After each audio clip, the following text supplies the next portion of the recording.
hoy vamos a hablar sin filtro, porque cuando se menciona el nombre del presidente actual de los Estados Unidos, Donald Trump, en un caso tan espeluznante como el conocido caso Jeffrey Epstein, el debate se convierte de inmediato en impactante. Pero aquí no vamos a hacer propagandas, ni de un lado ni del otro, pero sí vamos a escudriñar, sí vamos a indagar, porque la parte afectada real en este caso son las víctimas de la red de explotación sexual que operó junto a Jeffrey Epstein.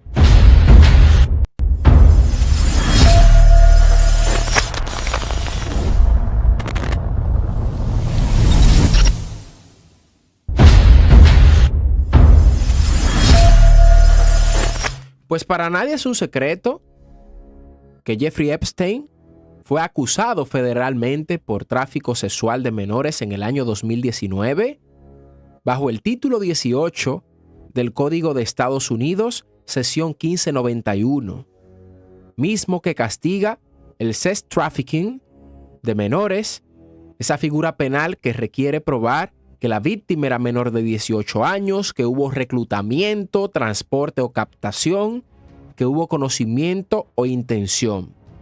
La pena mínima obligatoria es de 15 años y la máxima cadena perpetua. Pero Epstein murió bajo custodia federal en Nueva York, oficialmente declarado como suicidio, caso que verdaderamente quedó con signos de interrogación. Pero por otro lado, Ghislaine Maxwell fue condenada en tribunal federal por conspiración y tráfico sexual y recibió 20 años de prisión. Eso sí está judicialmente probado. Ahora bien, ha salido a relucir el nombre de Donald Trump en todo este expediente, en todos estos documentos revelados. Y es real que Donald Trump conoció socialmente a Jeffrey Epstein en los años 90, como le estoy presentando en pantalla.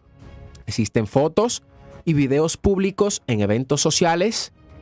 Trump ha declarado que rompió relación con Epstein años antes de su arresto federal. Su nombre aparece mencionado en documentos judiciales desclasificados vinculados a declaraciones de testigos en casos civiles.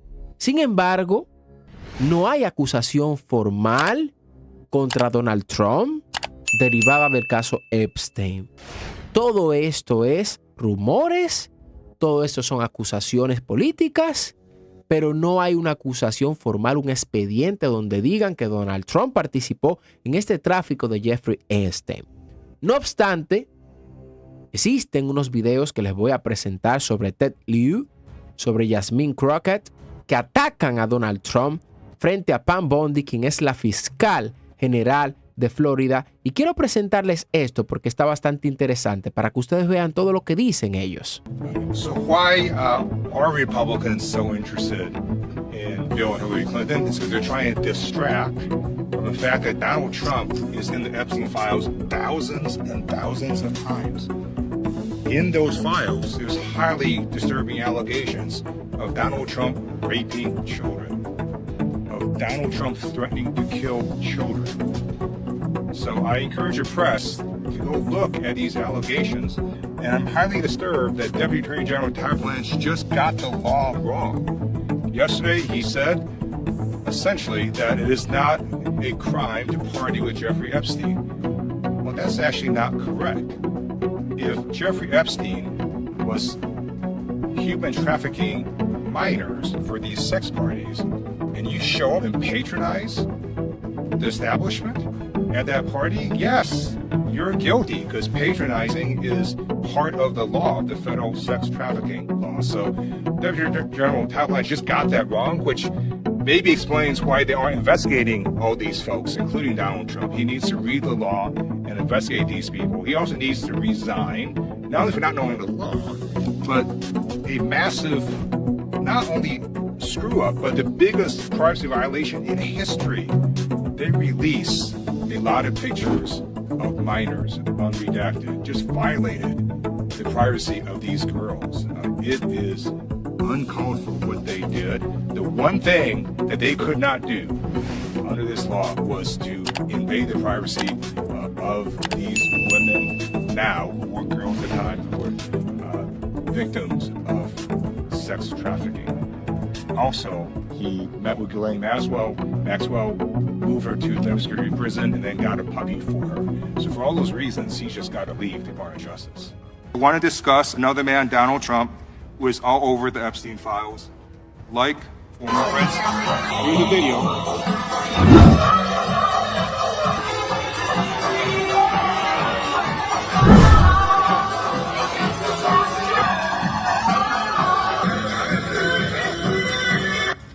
Like former Prince Andrew, Donald Trump attended various parties with Jeffrey Epstein. I want to know, were there any underage girls at that party or at any party that Trump attended with Jeffrey Epstein?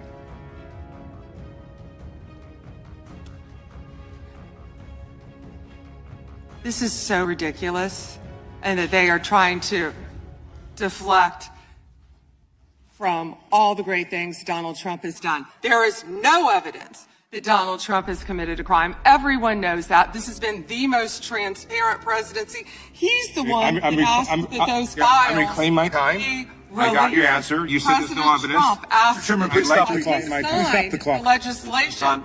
This is ridiculous. Time belongs to the gentleman from California. Okay.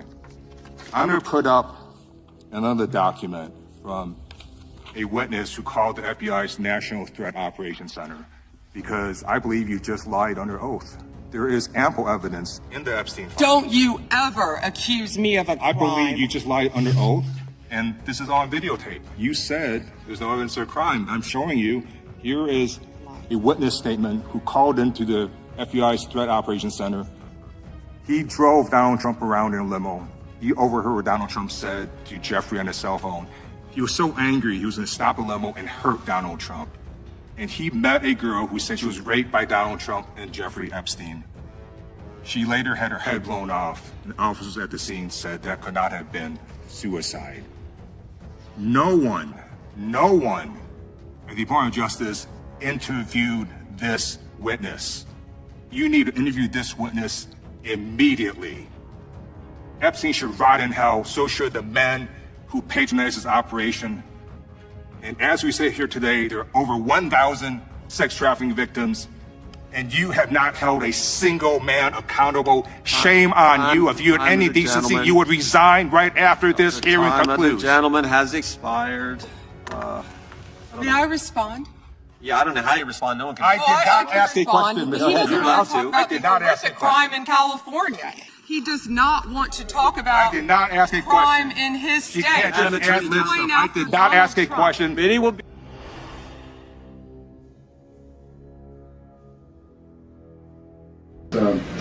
Conversation with the police chief, however, he did say, according to this recounting of it, that thank goodness you're stopping him. He also called Ghislaine Maxwell evil.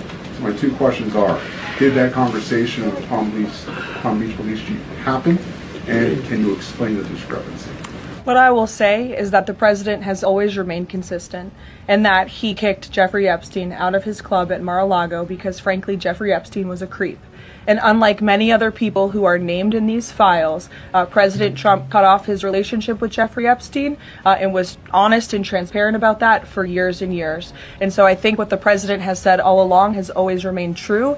And the release of more than 3 million documents related to Jeffrey Epstein and his heinous, disgusting crimes just shows the level of transparency that this president and administration has committed to and bringing these files to light. But did he call the chief in 2006? Caroline, did he call the chief? Attorney General Bondi, glad you finally made it here after hiding for 4 months from this committee. I understand why you're hiding from us. Chairman? You're one of the worst attorney generals in our history and an instrument of Donald Trump's lawless authoritarian agenda, and I'm glad the American people are seeing who you are, how you act, and the lack of good values. You weaponize the Department of Justice to target immigrants, working families, and anyone that Trump deems an enemy of the state, all to protect real powerful criminals, including in your administration. My Democratic colleagues have focused on your cover-up of the Epstein files and your passion for protecting pedophiles and child traffickers. That alone is grounds for impeachment.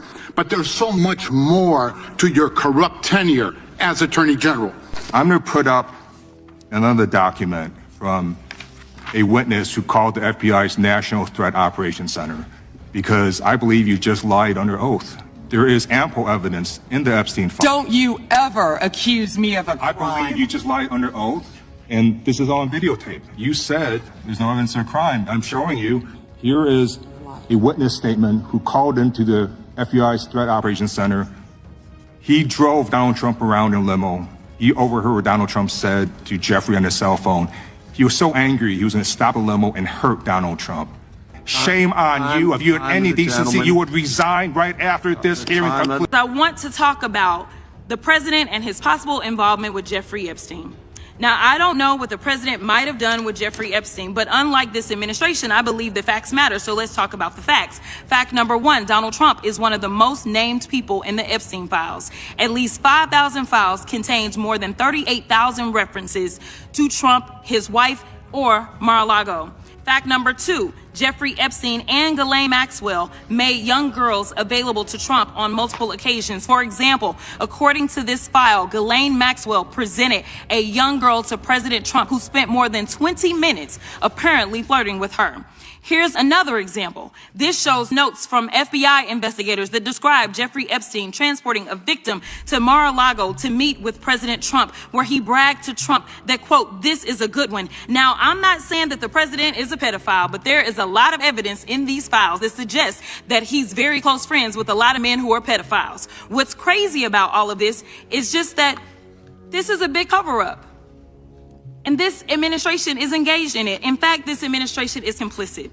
But there are numerous others, like how the DOJ is attempting to obstruct justice in the investigation of the rogue agents who have murdered American citizens, or how the DOJ seized voter data from Fulton County in an attempt to steal the 2026 midterm elections, or how federal agents have Tom Homan on tape accepting a bribe and your agency killed the investigation, or how your agency is ready to give the president a $230 million payday, which is unconstitutional. The Constitution is clear. The president shall not receive any payment except his salary while in office. The fact of the matter is that you will be remembered as one of the worst attorney generals in history. An attorney general who has prioritized obstruction over justice, corruption over the law, fealty to the president over loyalty to the Constitution. And Mr. Chairman, I will yield. Gentlelady yields. Gentleman from Missouri is recognized. Excuse me, gentleman from Kansas, the Attorney General, former Attorney General, Mr. Schmidt is recognized. Thank you, Mr. Chairman, and General Bondi, thanks for being here. Did you have anything you wanted to say before we talk? I do. Thank you, Congressman. Thank you, my friend, for many years. I find it interesting that she didn't even want to try, Congresswoman Crockett, to ask any questions, because she certainly did not condemn her leader, Hakeem Jeffries, for taking money from Jeffrey Epstein after Epstein was convicted. And I will be brief to give you your time, Congressman. This is what she didn't want to talk about.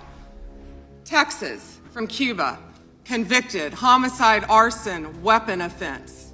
Convicted. So what we talking about? Convict Texas, some of these perpetrators that rape these women that are sitting behind you, that you refuse to even acknowledge they are here. He said that I spent time on Jeffrey Epstein's island. I didn't. I mean, he's a lightweight, this guy. He's a terrible, I think he's terrible. I thought he did a terrible job at the Grammys. I thought the whole Grammys was terrible. I watched part of it. It's not watchable.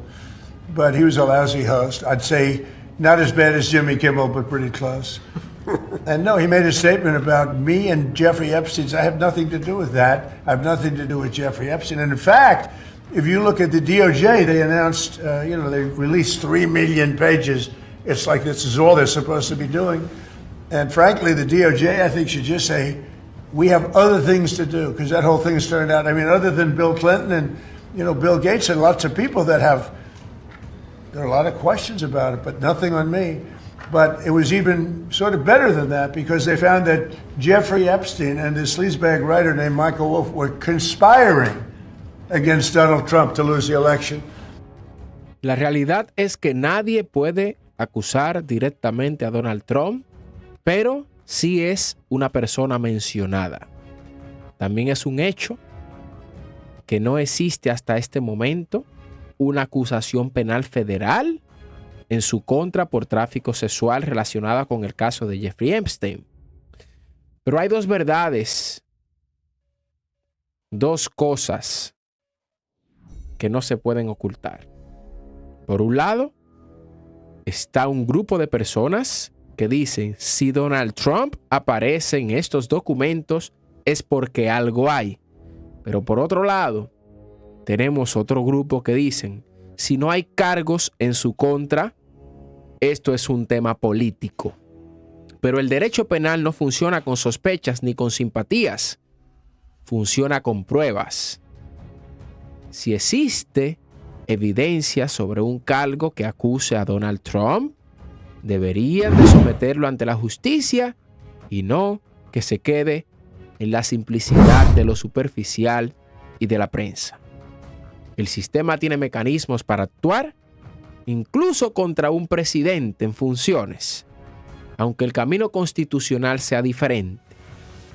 Y si esa evidencia no alcanza el umbral legal, el Departamento de Justicia no puede fabricar una acusación solo porque la presión mediática lo exija. Eso es Estado de Derecho. Ahora, hay algo que sí es innegable. El caso Jeffrey Epstein dejó heridas profundas en la confianza pública. Murió bajo custodia federal. Las conexiones con élites fueron reales. La liberación de documentos ha sido fragmentada. Eso alimenta sospecha estructural. Pero sospecha no es sentencia, esa es una realidad.